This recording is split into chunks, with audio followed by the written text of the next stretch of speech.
Hi hello నమస్తే. Welcome to our channel. నేను మీసరి. ఈరోజు మనం చెప్పుకోబోయే కథ ప్రియ నేస్తం పార్ట్ 130. కథలకు వెళ్ళే ముందు వీడియోని లైక్ చేసి హైప్ చేయడం అస్సలు మిస్ చేయకండి ఫ్రెండ్స్. Thank you. ఏంటి ఏమైంది? అతను ఆగిపోవడంతో వెనక్కి తిరిగి చూసింది ప్రవర్తిక. నాకు ఫోన్ కాల్ ఉంది, నువ్వు వెళ్ళు. అర్జున్ చెప్పడంతో ఆమె వెళ్ళిపోయింది. చెప్పు అజయ్, కాల్ లిఫ్ట్ చేయగానే అడిగాడు అర్జున్. ఒకసారి హాస్పిటల్కి వస్తావా అర్జున్ అని అజయ్ అన్నాడు. సర్జరీ ఎప్పుడు? అర్జున్ అడిగాడు. రేపు ఉదయం. ఈ నైట్ జాయిన్ అవ్వమని చెప్తున్నారు. రాగిని ఏడుస్తుంది. పాపకు ఏమవుతుందో అని భయపడుతోంది. అజయ్ మాటల్లో కూడా భయం స్పష్టంగా కనిపిస్తుంటే సరే వస్తాను అని కాల్ కట్ చేశాడు. అతనికి బయటికి వెళ్ళలేదు. స్నానం చేసి బట్టలు మార్చుకుని హాల్లోకి వచ్చాడు. బాబుకి స్నానం చేస్తూ లోపలికి వెళ్ళిపోయారు లోహిత, సీతమ్మ వాళ్ళంతా. ఇద్దరు అమ్మమ్మలతో ఆడుకుంటోంది రక్ష. ఎక్కడికి వెళ్ళడానికి సిద్ధమైనట్టున్న అర్జున్ దగ్గరికి అన్నా చెల్లెలు ఇద్దరూ ఒకేసారి వచ్చారు. ఏదైనా సీరియసా? అర్జున్ వైపే చూస్తూ అడిగాడు ప్రణయ్. ప్రవర్తిక కూడా ఏంటి అన్నట్టు చూస్తోంది. రాగిని విషయం చెప్పి వెళ్ళొస్తాను, రావడానికి లేట్ అవ్వచ్చు అని అంటూ భార్య వైపు చూపు తిప్పాడు. ప్రవర్తిక ఒకసారి గుండె గుబేలుమంది. నాకు సర్జరీ కూడా హార్ట్ సర్జరీ జరిగింది. ఆ బాధ ఎలా ఉంటుందో నాకు తెలుసు. ఆ చిన్న పాప ఎలా భరిస్తుందో ఏమో అనుకుంటూ ఏవండి నేను వస్తాను అన్నది. రాగినికి ధైర్యంగా ఉంటుందని. నువ్వు వద్దు, నేను వెళ్ళొస్తానులే. ఆమె అక్కడికి వస్తే బాగా టెన్షన్ పడుతుందని అతనికి తెలుసు. లేదు లేదు, నేను కూడా వస్తాను. 10 నిమిషాల్లో వస్తాను. ఇక్కడే ఉండండి ప్లీజ్. మీరు వదిలేసి వెళ్ళిపోయినా నేను అన్నయ్యని తీసుకుని వస్తాను. ఆమె చివరిలో బెదిరించి వెళ్ళిపోయింది అతన్ని. నేను కూడా వస్తాను కదరా. అవసరమైతే నువ్వు అక్కడే ఉండాల్సి వస్తే ప్రవీని తిరిగి తీసుకొస్తాను అని ప్రణయ్ చెప్పడంతో తల ఊపాడు అర్జున్. మరి కాసేపట్లో ఇంట్లో చెప్పి ఫ్రెండ్ని కలవడానికి అన్నట్టు ముగ్గురు బయలుదేరిపోయారు. ఎప్పుడు తల్లితో ఉండే రక్ష కాసేపటికి తల్లి కనిపించగానే హనీ దగ్గరికి వెళ్ళాలని మల్లికని గొడవ పెట్టడం మొదలుపెట్టింది. మళ్ళీ హనీ ఎవరు? నీలిమ వాళ్ళు అడుగుతుంటే వివరంగా చెప్పింది మల్లిక హనీ గురించి.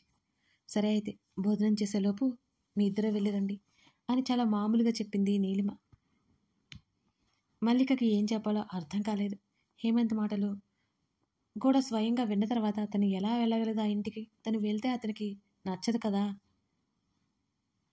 నెమ్మదిగా రక్షతో పాటు బయటికి వచ్చింది మల్లిక. రక్ష హనీ పడుకుంటుందేమో, రేపు వెళ్దామా? రక్షని బుజ్జగించడానికి ప్రయత్నం చేసింది మల్లిక. ఇప్పుడు టైం 7 పిన్ని, పడుకునే టైం కాదు 9కి అని కళ్ళు చేతులు తిప్పుతో చెప్పింది రక్ష. ఇంత తెలివిగా ఎలా తయారయ్యే రక్ష పాప అని మనసులో అనుకుని ఉసూరు మంది మల్లిక. హేమంత్ మాటల్లో ఇంట్లో కనుక చెబితే ఖచ్చితంగా ప్రవర్తక అక్కడికి వెళ్ళనివ్వదు, హనీని కూడా రానివ్వదు. అందుకే మల్లిక చెప్పలేదు. హనీ బయట గేటు దగ్గర ఆగిపోయి నువ్వు లోపలికి వెళ్ళి హనీతో ఆడుకో, నేను ఇక్కడే ఉంటాను అని చెప్పింది మల్లిక. రాత్రి అయింది పిన్ని, బూచోడు వస్తాడు, నువ్వురా అంటూ రక్ష మల్లిక చేతిని పట్టుకుని లాగింది. మల్లికకి ఏం చేయాలో అర్థం కాక తప్పక వెళ్ళింది. వాళ్ళిద్దరూ వెళ్ళేసరికి హేమంత్ హనీ చేత హోంవర్క్ చేయిస్తున్నాడు. త్వరగా హోంవర్క్ చేసి రక్షిత ఆడుకోవాలని మరోవైపు హనీ ఫాస్ట్గా హోంవర్క్ చేస్తుంది. హేమంత్ని చూడగానే మెల్లిగా రక్ష చేతిని వదిలింది మల్లిక. ఆమె వెంటనే చప్పున బయటకొచ్చి వరండాలో ఆగిపోయింది. రక్ష పిలుస్తూ లోపలికి వెళ్ళడం, హనీ మాటలు, హేమంత్ మాటలు వినిపిస్తూనే ఉన్నాయి మల్లికకి. రక్షని ఎలా వచ్చావని హేమంత్ అడగడం, తన పేరు చెప్పడం అన్నీ వింటోంది మల్లిక. సరే జాగ్రత్తగా ఆడుకోండి అని హేమంత్ చెబుతున్నాడు. మల్లిక బయట కూర్చొని ఏదో ఆలోచిస్తోంది. ఆమె ఖాళీగా ఉంటే మూడులా ఉన్న తన జీవితమే గుర్తుకొస్తుంది. కానీ హేమంత్ మాటలు, హనీ దగ్గరతనం ఇప్పుడు గుర్తుకొస్తోంది ఎందుకో. హేమంత్ బయటికి వచ్చి ఆమె కోసం చూశాడు. బయట వరండాలో కాళ్ళు కిందకి వేలాడి తీసుకుని కూర్చుని ఏదో ఆలోచిస్తూ కనిపించింది మల్లిక. ఆమెను ఎలా పిలవాలో అర్థం కాక దగ్గినట్టుగా సౌండ్ చేశాడు. కానీ మల్లిక ఆలోచనలో ఉంచడంతో పట్టించుకోలేదు. ఆమె ఎప్పుడు ఏదో ఒకటి ఆలోచించడం అతను చూస్తూనే ఉన్నాడు. అతను శబ్దం వచ్చేలా నడిచి పక్కనే ఉన్న స్తంభానికి వేళ్లతో కొడుతూ శబ్దం చేశాడు. ఆమె ఉలిక్కిపడి తల తిప్పి చూస్తుంది. అతను కనిపించగానే గబుక్కున అక్కడి నుంచి కిందకు దూకింది. ఆమెలా రియాక్ట్ అవడంతో అతను అదిరిపడ్డాడు. ఏయ్ కేర్ఫుల్! అప్రయత్నంగా కంగారు పడుతూ అరిచాడు హేమంత్. రక్ష గొడవ చేస్తుంటే తీసుకొచ్చాను అంతే ఆమె అతను ఏమనుకుంటాడో అని ముందే చెప్పేసింది అతనికి. లోపలికి రా, అతను మొహమాటంగానే పిలిచాడు. పర్లేదు. ఆమె అంతకంటే ఏం మాట్లాడలేదు. వెంటనే ముఖం తిప్పుకుంది. నా కూతురు నాకు ఎక్కడ దూరం అవుతుందో అని అలా అన్నాను. అంతేకాని నీ మీద నాకు ఎటువంటి కోపం లేదు అతను చెబుతున్నాడు. ఆమె మాట్లాడలేదు. అతని మాటలు పట్టించుకున్నట్టే ఉండిపోయింది. ప్లీజ్ లోపలికి రా, అతను మరోసారి పిలిచాడు. ఆమె మాట్లాడలేదు. తన మాట ఆమెను ఎంత హర్ట్ చేసిందో అతనికి అర్థమైంది మెల్లిగా. అతనికి ఇంకా ఏం చెప్పాలో అర్థం అవ్వలేదు. ఇక చేసేది ఏం లేదన్నట్టు లోపలికి వెళ్ళిపోయాడు. 1 గంట పాటు ఆడి బయటకు వచ్చింది రక్ష. అక్కడే అలాగే మౌనంగా ఆలోచిస్తూ కూర్చుండిపోయింది మల్లిక. అదంతా హేమంత్ గమనిస్తూనే ఉన్నాడు. రక్ష రాగానే రక్షని ఎత్తుకుని రక్ష ముఖం తుడిచింది. రక్ష చెంప మీద ముద్దు పెట్టుకుని ఎత్తుకుని తీసుకెళ్లిపోయింది మల్లిక. ఆమె పనిలో ఆప్యాయత, ఇష్టం తప్ప కృత్రిమతత్వం ఏం లేదు. అసలు కనిపించలేదు హేమంత్కి. అలాంటి స్వచ్ఛమైన అమ్మాయిని తనే అనవసరంగా బాధ పెట్టాడు. ఆమె వెళ్లే వరకు హేమంత్ బాల్కనీ నుంచి అలాగే చూస్తున్నాడని మల్లికకి తెలియదు. రక్ష లోపలికి పరిగెత్తగా మల్లిక, అర్జున్ ఇంటి బయట కూర్చోవడం అతనికి స్పష్టంగా కనిపిస్తోంది. ఆమె మోకాళ్ళు పైకి మడుచుకుని వాటి మీద తలపెట్టుకుని దిగులుగా కూర్చోవడం అతనికి అర్థమవుతూనే ఉంది. ఆమె గురించి అతనికి ఏమీ తెలియదు, కానీ ఆమె దిగులుకి కారణం తనే అన్నట్టు హేమంత్ ఫీల్ అయిపోతున్నాడు. Hospital corridor. అక్కడ అంతా చాలా నిశ్శబ్దంగా ఉంది. అజయ్, రాగిని పాపతో పాటు కూర్చుని ఉన్నారు ఒక రూమ్లో. అర్జున్, ప్రవర్తిగా ప్రణయ్ ఎక్కడికి వెళ్ళారు. రాగినితో పాటు వాళ్ళ అమ్మ కూడా అక్కడే ఉంది. అర్జున్ కనిపించగానే అజయ్ లేచి ఎదురు వచ్చాడు. వాళ్ళంతా భయపడుతున్నారు అర్థమవుతుంది అతనికి కూడా. ప్రవర్తిక రాగిని దగ్గరికి వచ్చి పక్కన కూర్చుంది. అప్పటికే ఆమె ఏడ్చినట్టు రాగిని మొహమంతా ఎర్రగా అయింది. పాప నిద్రలో ఉంది. ఏం కాదు రాగిని, కంగారు పడుకో. పాప క్షేమంగా ఉంటుంది. లేకపోతే రోజు బాధపడుతూ ఉంటుంది కదా, రేపటితో బాధ అంతా పోతుంది. ప్రవర్తిక రాగిని చేతిని పట్టుకుని ధైర్యం చెప్పింది. రాగిని సరే అన్నట్టు తల ఊపింది. కానీ ఆమెలో ఇంకా భయం పోనేలేదు. ప్రవర్తికకి విషయం అర్థమైంది. రాగిని వాళ్ళ అమ్మతో కూడా కాసేపు మాట్లాడింది. అదే అర్జున్ ఆపరేషన్ గురించి, ఆ వివరాల గురించి మాట్లాడుతున్నాడు. అర్జున్, నీతో ఒక విషయం చెప్పాలి. అజయ్ కాస్త పక్కకు తీసుకుని రావడంతో ప్రణయ్, అర్జున్ వచ్చారు అక్కడికి. అజయ్ ప్రణయ్ వైపు కాస్త అనుమానంగా చూశాడు. విషయం చెప్పొచ్చా లేదా అన్నట్టుగా. పర్లేదు చెప్పు అన్నాడు అర్జున్. నువ్వు ఆల్రెడీ పిల్లల్ని ఆశ్రమం నుంచి కేర్ చేస్తున్నావు కదా అని అడగ్గా అవునన్నట్టు చూశాడు. మా డాడీ కూడా ఒక న్యూస్ వచ్చింది అర్జున్. ఇది గవర్నమెంట్కి కూడా చెప్పలేదు. కారణం, కొంతమంది స్వార్థపరులైన ఆఫీసర్స్ క్రూర మృగాలకు కూడా సాయం చేస్తున్నారు. పిల్లల్ని ఎత్తుకెళ్ళి ఆ ప్రయత్నంలో ఉన్నారు. మన హైదరాబాద్లో కూడా అలాంటి జరగనున్నాయని ఇన్ఫర్మేషన్ వచ్చింది. నువ్వు కూడా జాగ్రత్తగా ఉండాలి. ఆ మాటలు విన్న తర్వాత ప్రణయ్, అర్జున్ షాక్ అయిపోయారు. ఇదంతా నిజమేనా అజయ్? అవును, ఆల్రెడీ కొన్ని రాష్ట్రాల్లో జరిగి ఉన్నాయి. ఇదిగో లిస్టు చూడు. చుట్టూ ఒకసారి గమనించి మొబైల్ బయటకు తీసి అర్జున్కి చూపించాడు అజయ్.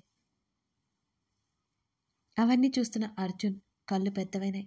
వెంటనే ఆ డీటెయిల్స్ అన్నీ తనకి సెండ్ చేసుకుని, నేను చూసుకుంటాను అజయ్, థ్యాంక్ యూ అని అన్నాడు అర్జున్ మనస్ఫూర్తిగా. నువ్వు కాదు, నేను చెప్పాలి నీకు థ్యాంక్స్. రాక్షసుగా మారిపోదే నన్ను మామూలు మనిషిని చేశావు. ఇలాంటివి ఎన్ని చేసిన నేను చేసిన వాటికి తక్కువే అని ఆగి రాగిని అంటూ ఉంటుంది. వాళ్ళ నాన్న చేసింది నేను నీ వైఫ్ని ఇబ్బంది పెట్టడం, ఇవన్నీ ఆ పాపాలు నా బిడ్డకు తగిలాయని. ఇంతకు ముందులా కర్మ ఏదో జన్మలో అనుభవించడం కాదు, ఈ జన్మలోనే అనుభవిస్తామని. ఆ మాటలు చెప్తున్నప్పుడు అజయ్ గొంతులో బాధ స్పష్టంగా కనిపిస్తుంది. అజయ్, ఇవన్నీ చాలా నార్మల్ ప్రాబ్లమ్స్. ఇప్పుడు మనం తీసుకునే ఫుడ్, మనం పెరిగే వాతావరణం అలా ఉన్నాయి. ప్రెజెంట్ ఏం కాదు, బెస్ట్ డాక్టర్స్ ఉన్నారు ఇక్కడ, ఏం కాదు అంటూ అజయ్ భుజాన్ని తట్టాడు అర్జున్. గంటపాటు ముగ్గురు అక్కడే ఉన్నారు. కాస్త రాగిని ప్రవర్తికతో మాట్లాడుతూ తాత్కాలికంగా ఊరట చెందింది.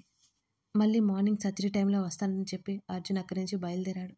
అరే, అజయ్ చెప్పింది నిజమేనా? నిజంగా అలా జరుగుతుందా? ప్రణయ్ మాట్లాడుతుంటేనే అర్జున్ కళ్ళతోనే వెనక్కి చూపించి సైగ చేశాడు. తన చెల్లి ఉందనే విషయం గుర్తుకొచ్చి ప్రణయ్ ఒక్కసారిగా భయపడ్డాడు. ఏంటనయ్యా, ఏం చెప్పాడు అజయ్, ఏమైంది అని అడిగింది ప్రవర్తిక. నువ్వే చెప్పుకో అన్నట్టు ప్రణయ్ వైపు చూశాడు అర్జున్. అదేం లేదు ప్రవి, ఈ మధ్య పిల్లల్లో కూడా హార్ట్ డిసీజెస్ చాలా వస్తున్నాయట అని తడబడుతూ చెప్పాడు ప్రణయ్. అవునన్నయ్య, పాపం కదా. అవే ఆలోచనలో ఉన్న ఆమె ఈజీగానే నమ్మేసింది. అర్జున్ చేతుల్లో తన్నులు తప్పినందుకు ప్రణయ్ గుండెల మీద చేయి వేసుకున్నాడు. ఇంట్లో కాస్త అందరూ ఉండడంతో ప్రవర్తిక ఆలోచన నుంచి బయటపడింది. మరుసటి రోజు రాగిని బాబుకి ఆపరేషన్ జరిగి బాబు క్షేమంగా ఉన్నాడని తెలిసాక ప్రవర్తిక సరిగ్గా తినలేకపోయింది. అర్జున్ ఇంట్లోనే లోహిత బాబుకి ఉయ్యాల ఫంక్షన్ చేశారు. అప్పటికే అక్కడ 10 రోజులు ఉన్నందుకు ఇక ఉండలేము అనేసి ప్రణయ్ అందరినీ తీసుకుని వెళ్ళిపోయాడు. ఆ బుడ్డిగాడు వెళ్ళిపోతుంటే రక్షితగా ఫీల్ అయిపోయింది. మళ్ళీ ఎప్పట్లా మల్లిక, రక్ష, అర్జున్, ప్రవర్తిక అక్కడ ఉండిపోయారు. కూతురు గొడవ చేస్తుంటే మళ్ళీ వస్తానని చెప్పి నీలిమ వెళ్ళిపోయింది.